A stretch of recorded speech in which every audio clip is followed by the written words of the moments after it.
Nos conectamos a la metrópolis en la 92.9 en Santiago. La Clave me escucha. Seguimos en Metrópolis en Radio La Clave, que como todos los días nos pueden escuchar por nuestra multiplataforma y ver también nuestra página web www.radiolaclave.cl y en nuestras redes sociales, Facebook Radio La Clave y en nuestro canal de YouTube Radio La Clave. Como muchos viernes tenemos invitados, lamentablemente no pueden estar en el estudio, pero tenemos un contacto telefónico con dos integrantes que para mí fueron parte del grupo de rock más importante de la historia de Chile. Estamos en contacto con Claudio Narea y con Miguel Tapia. ¿Por qué? Porque van a hacer un homenaje, un recordatorio al gran evento, el recital, el concierto que se realizó el año 2001 en el Estadio Nacional. Se cumplen 20 años de ese gran evento que la verdad que nos hizo felices a muchos. Estoy con Fernando Paulsen, con Felipe Bianchi, con Cristian Peñalillo. Les damos la bienvenida a Claudio y Miguel.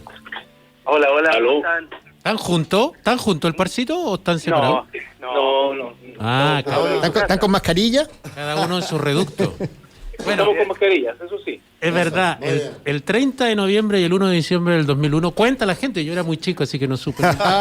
Fui los 2 días. Se juntó la banda más importante seguramente de nuestra historia del rock en el Estadio Nacional y se cumple el 20º aniversario de lo que fue eso con un escenario que yo creo que por primera y única vez estaba, o algo ideológico en eso, muchachos, estaba donde era la tribuna cara del estadio. El escenario estaba a ese lado, porque a mí me tocó una vez ver un escenario puesto, por ejemplo, de Serrat. Claro, en horizontal, pero en grande. ¿De Amnistía Internacional estaba también ahí? No, Amnistía está en el Arco Sur. En el Arco Sur. Pero el escenario puesto donde sonaban las joyas, por decirlo así. Claro, en el Block J. ¿Tenía algo ideológico, Miguel, Claudio?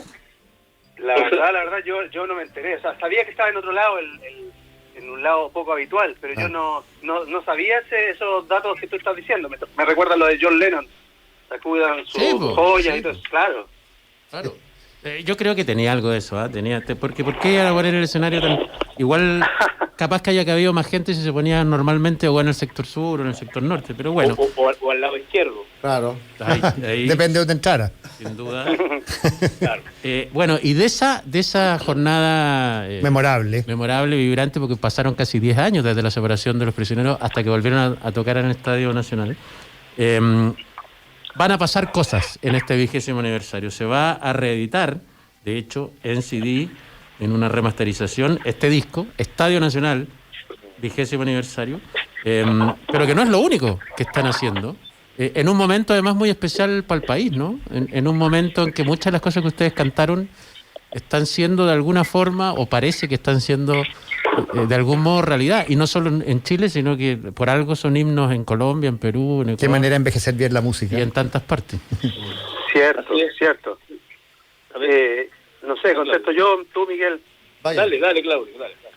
Ya, bueno, en realidad, tú dices, estamos haciendo. La verdad es que hacemos bien poco, porque en realidad son canciones antiguas que están grabadas, pero que están descatalogadas. O sea, gente que quería encontrar los discos no los encontraba por ningún lado. Entonces, esa es la gracia, digamos, de que hoy día, por fin, afortunadamente por fin, están disponibles. De hecho, yo no tenía el Estadio Nacional en mi casa. Pero como tú eres como aprovecho que está Rodrigo Gómez acá, eres como los futbolistas que no guardaban las camisetas, ¿no tenéis discos de parte de la obra? No, por supuesto, yo no tengo el DVD tampoco. O sea, No. Bueno, en fin, suele suceder. Miguel, sí, tú eres, claro. tú eres un poco más serio en ese sentido. Hola, Felipe. Un saludo a todos, a Fernando, Rodrigo, Cristian. Mira, también tengo bien poco prisionero, ¿sabes lo que tengo? Que es muy simpático, que yo no sé cómo llegó a mis manos, es la gaviota del Festival de Viña que alguna vez fuimos por ahí por el año 91. Eso es lo que tengo, la gaviota del Festival de Viña. ¿Que tienen en la base es solo el año o dice algo específico los prisioneros? No, esto no, este es una gaviota, pero más falsa que... ¿Me entiendes? Corneta. ¿La compraste en la entrada de la quinta? Prácticamente. Oye, pero espérate, fuera de broma, es que me llaman la atención estas cosas siempre porque es parte un poco de lo que uno nunca termina sabiendo. Credenciales, ticket, en tu caso baqueta o cosas así, ¿guardaron alguna vez o uno cuando es tan famoso y tan exitoso le da lo mismo y al final dice, puta, si hubiera guardado esto lo tendría? Claro que en general quien guardaba esas cosas eran, por mi parte, eran mis hermanos, mis hermanas, cuando llegaba con credenciales o algún premio, se quedaban ellos. Yo sé que tengo la suerte de tener acá en mi estudio, ahora ustedes no lo pueden ver porque no estamos en Zoom, pero tengo los cassettes, cassettes Pateando Piedras, cassettes Voz de los 80, tengo, voy a separarme un poquito acá, tengo Los Prisioneros, La Cultura de la Basura, 40.000 cassettes vendidos. Tengo de platino, de oro, esos cassettes doble, Pateando Piedras, 10.000 copias. Tengo eso en la pared de mi estudio como recuerdo de mi paso por Los Prisioneros. ¿Sabéis lo que tengo yo, muchachos? Se van a acordar, tengo un flyer que alguien lo pasó en algún momento en el Campo Oriente, de esa tocata a la salida de la biblioteca del Campo Oriente, que lo llevó el Pelado Calá para tocar para la Escuela de Periodismo de la Católica, cuando en el fondo está recién realmente empezando esta historia, ¿no? ¿No te pasaste? Sí, Claro. mira, buena. Eso es prehistoria, prácticamente. Sí, es prehistoria, es de antes de que sacáramos el primer disco, primer cassette. Mira, ¿viste? Se los vendo baratos si lo necesitan. Claudio, ¿y qué se siente en este minuto de pandemia, de estar tan complicado, de estar encerrados, tener la posibilidad de recordar, tener la posibilidad de juntarse y sin tener un acto masivo, pero sí tener la posibilidad de poner sobre la mesa de nuevo, nuevamente quizás uno de los conciertos más importantes en la historia de Chile? Yo estoy contento, porque de hecho esto fue unas conversaciones de largos años. O sea, yo me acuerdo hace, no sé, 2012, 2011, 2013, que se trataba, porque en el fondo la banda no existía, nadie se juntaba con nadie, nadie se hablaba con nadie, entonces estaba ahí votado, de hecho nosotros también tenemos muchas imágenes, nosotros viajábamos para todos lados, desde el año 2001 al 2003, viajamos para todos lados con cámara, o sea, tenemos registros de nosotros tocando en Estados Unidos, en México, en España, en Colombia, en todos lados. Y eso está también guardado, o sea, hay cosas que sin duda son muy interesantes. Para mí sería muy interesante verlo. Me imagino que para los fans también. Y también el Estadio Nacional como disco, vinilo en este caso, o DVD, que yo ni siquiera lo tengo en casa, estaba ahí guardado, pero era porque nadie se ponía de acuerdo y como no había un sello tampoco, era más bien material independiente esto que estamos diciendo. O sea, Estadio Nacional es un disco independiente nuestro y que por lo mismo se demoró tanto en salir, más de 15 años descatalogado. Sí, quiero entender algo, perdón, es que me acordé de la otra banda que podría, creo yo, esto es una opinión personal desde luego, pero que podría hacerle pelea a Los Prisioneros en esto de la historia de este país, de la música chilena, que son Los Jaivas. Hace poquito se hizo un documental a partir del trabajo de un canal, qué sé yo, el Canal 13, de la historia de Los Jaivas, con unos videos que no habíamos visto nunca, justamente, de conversaciones, de charlas y cosas. O sea, ¿se podría hacer eso también con lo que tienen ustedes? Claro, mira, sí, lo que sucede, Felipe, y como el valor que le quiero agregar a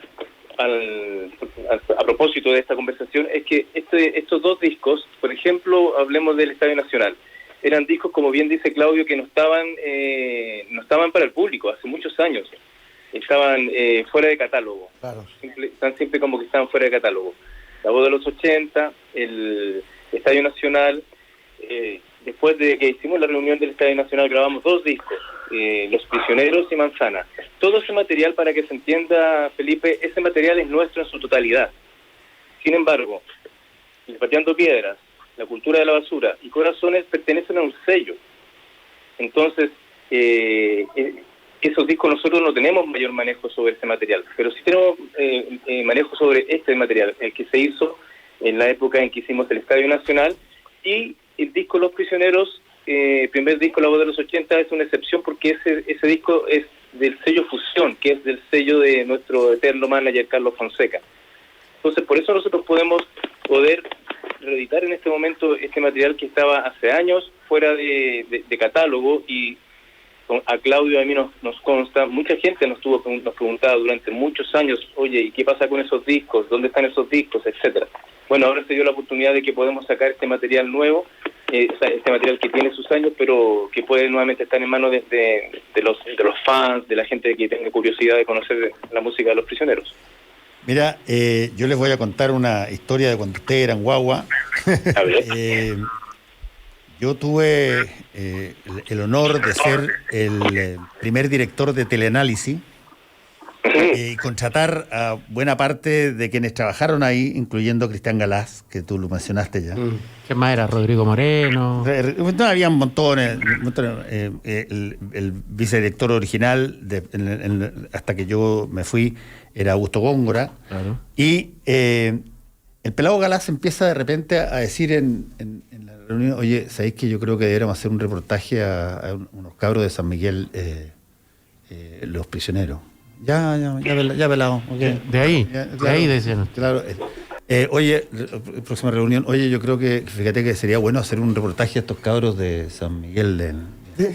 Bueno, ¿No muy convencido? No, sí, no, él totalmente. Y él nos empieza a contar, entonces, el fenómeno que ustedes eran mucho antes de que llegaran en términos mediáticos, y más aún cuando la televisión, pero ni siquiera los mencionaba, pero que ustedes, el fenómeno que hacían presencialmente en todos los lugares que iban de las distintas comunas donde estaban. En el territorio que está tan de hoy en día. Los territorios. Y hasta que de repente el pelado Galás llega y ya le decimos, creo que Augusto era el director en ese entonces, dale. Y empieza a llegar con las imágenes de los conciertos de ustedes, mucho antes de que fueran así nacionalmente populares, de los conciertos de ustedes en estos gimnasios y en estos colegios. Pero era, entiéndeme, pero una cantidad de gente y una cosa impresionante. ¿Se acuerdan de esa etapa, me imagino, no? Por supuesto, ¿sabe, Fernando? Eso es una parte de la historia que no se sabe.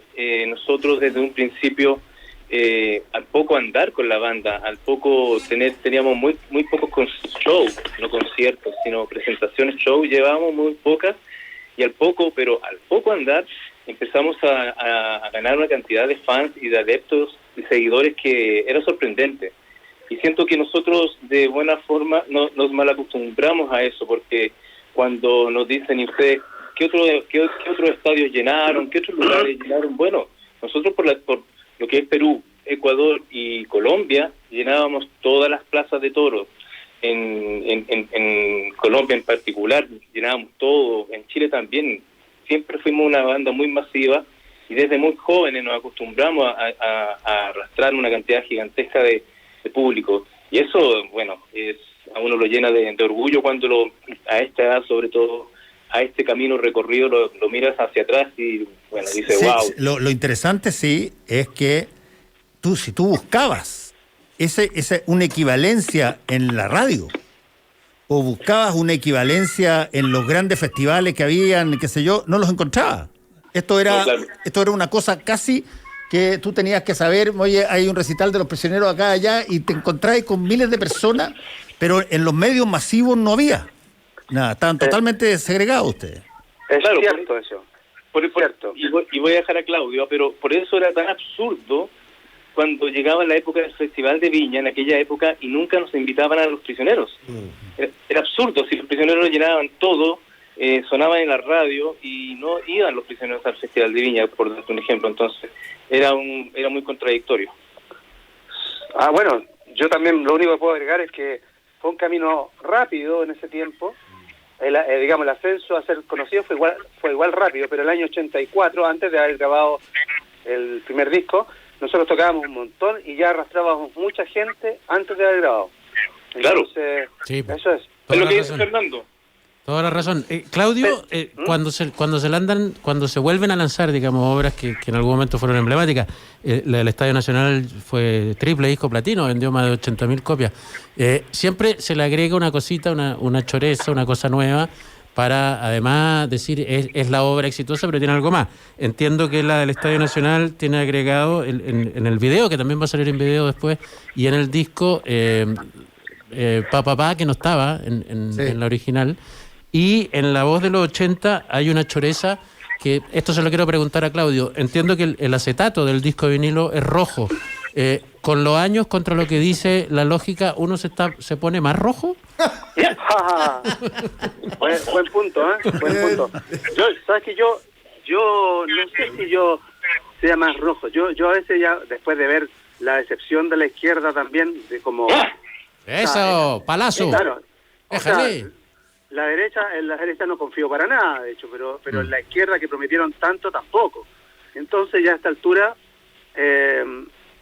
bueno, estoy más bien, me considero de una forma más, no sé, tampoco va a ir al caso, pero humanista. O sea, yo pienso en las personas, en la cantidad de gente que ha estado esperando por años una mejoría, digamos, una mejora en cuanto a su calidad de vida, y ha visto solamente cómo pasa la corrupción de un lado a otro, digamos. Eso es como espectador de esa corrupción que le ha hecho tan mal al país, tan mal a las instituciones, tan mal a uno, de que ya no sabe en quién confiar.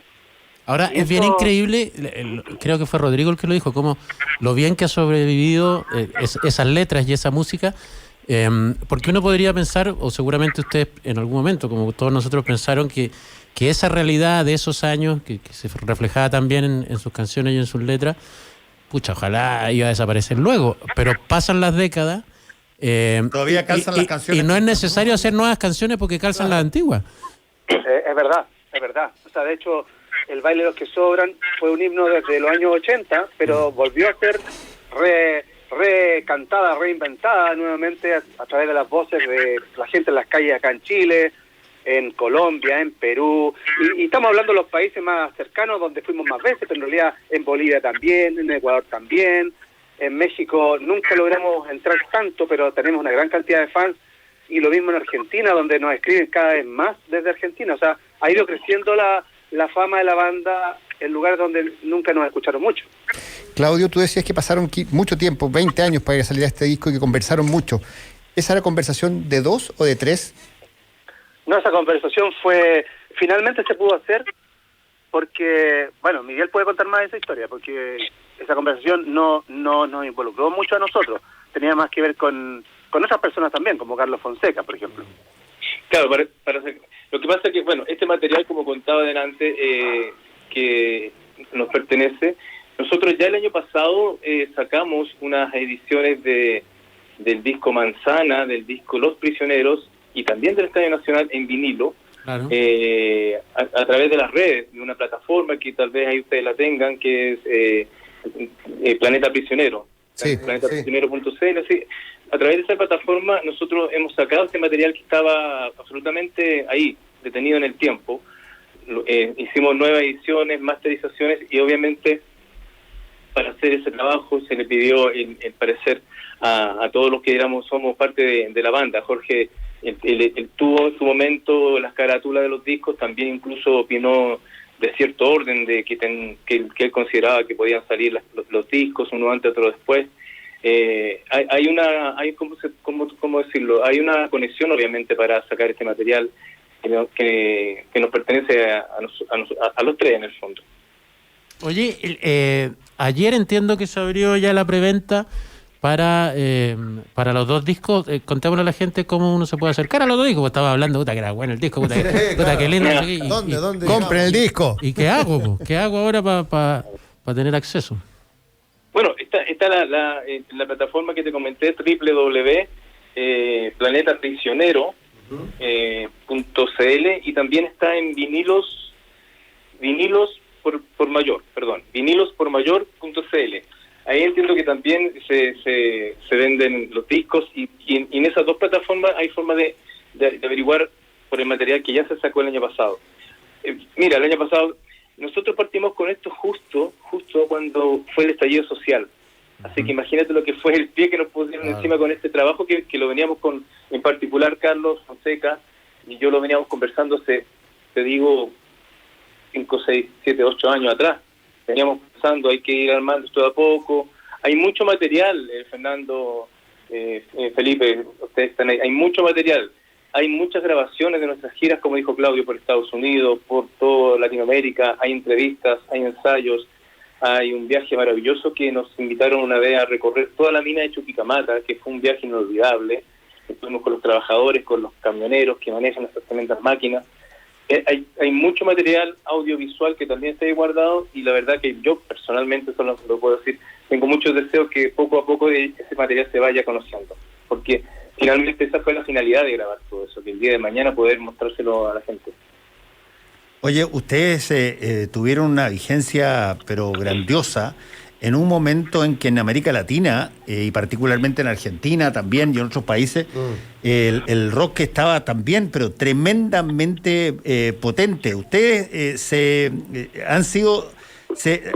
consideran parte de lo que fue ese Sudamerican Rockers que ustedes mismos cantaron, este boom de rockeo sudamericano que parte probablemente en Argentina o en otra parte o acá, pero que de alguna manera permeó buena parte de los finales de los 80 y principios de los 90? O sea, nos sentimos parte, por supuesto, pero nosotros siempre fuimos un poco más bien alejados de todo, porque, por ejemplo, tú mencionas a los argentinos. Claro, los argentinos fueron los que nunca pararon, o sea, comenzaron en los años 60.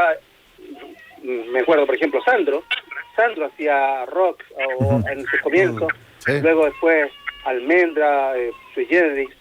Ellos tenían una historia que no se interrumpió. En cambio, nosotros nos pasó la planadora, o sea, llegó Pinochet y se acabó todo, y las cintas de los discos grabados, muchas se perdieron, las tiraron a la basura, las quemaron, y se acabó la vida nocturna, los conciertos. Entonces nosotros empezamos en una escena donde no había nada, no había grupos para ir a ver. Por ejemplo, los mencionaste los Jaivas hace un rato. Los Jaivas nunca los vi, existían, nos gustaban, pero no los podíamos ver. No, pues. Nosotros empezamos en una época en que no había mucho, y después empezaron a aparecer el resto, pero tampoco nosotros lo hicimos, nosotros no nos inspiramos los argentinos, por ejemplo. Nosotros no teníamos una inspiración propia, basada principalmente en los grupos que nos gustaban, grupos ingleses y norteamericanos principalmente, y además la música de la radio AM, que siempre fue una gran influencia. Eso te iba a decir, si fuera por onda eran más Camilo Sesto y Sandro que Claro. que los rockeros argentinos, pues, nada que ver. Claro. Nosotros no escuchábamos rock argentino. Hoy día, con los años... De hecho, muchachos, no es momento de recordar estas cosas porque ya prescribieron, pero yo me acuerdo de muchas de estas giras cuando se juntaban bandas de todos los países, en Colombia, en Argentina, es decir, que la cosa era medio tensona porque los argentinos eran agrandados, entonces decían, no, yo no toco después estos chilenos. Y Topá y todo eso eran cabronazos. Es un caso ese. Miguel, tal vez tenga alguna opinión. Nos tocó una experiencia con Fito Páez, que íbamos a tocar en Venezuela y finalmente llegaron los argentinos con toda su pachorra y nos corrieron el horario de nuestro show. Claro, sucedía eso.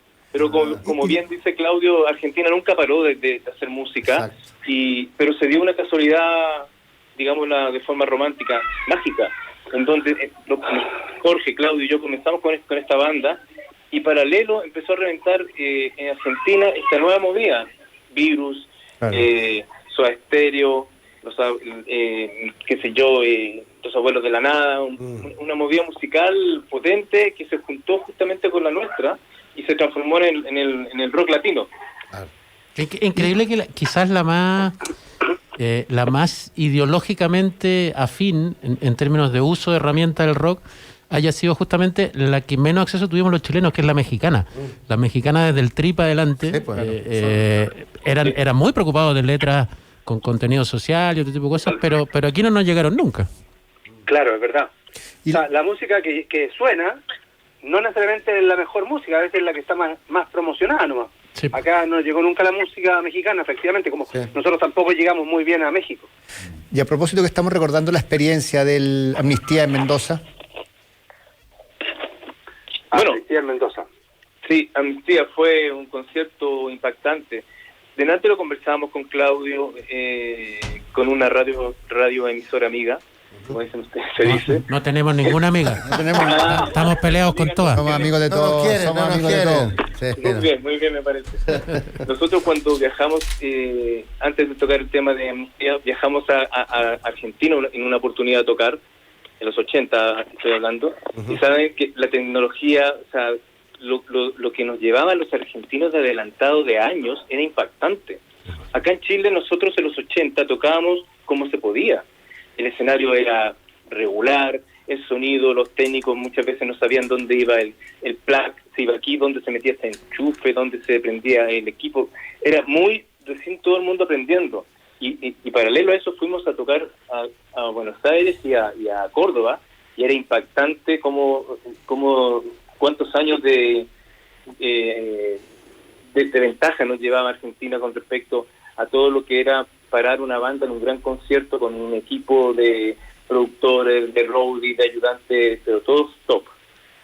Entonces, la voz de los 80 y el 20º aniversario del retorno al Estadio Nacional, de nuevo, para el que no lo tiene o para el que lo quiere tener mejor, Claro, remasterizado, con más contenido y con más cosas, a partir esto de ayer ya se puede entrar Ayer se entonces a las dos páginas que lo dijimos para la preventa de la obra. Repitan la página como por si acaso hay gente que se ancló tardíamente. Bueno, está vinilos por mayor.cl y planetaprisionero.cl. Ahí está. Tengo una duda, ¿cuál de los dos tiene cabros chicos todavía? Miguel. Yo. No sé quién es Yo yo, tengo- po. No los veo. Narea, Claudio Narea. Claudio Narea. Yo tengo nietos y guapo. Oh. Claudio Narea, Miguel Tapia, Buena, muchas Mick gracias. Jagger. Muchas Buena, Mick gracias Jagger. por esta conversación con Metrópolis. Nos vamos Que nosotros. le vaya muy bien. Abrazo, amigos. Que estén bien. Chau. Abrazo y eterna admiración. Chau, chau, chau.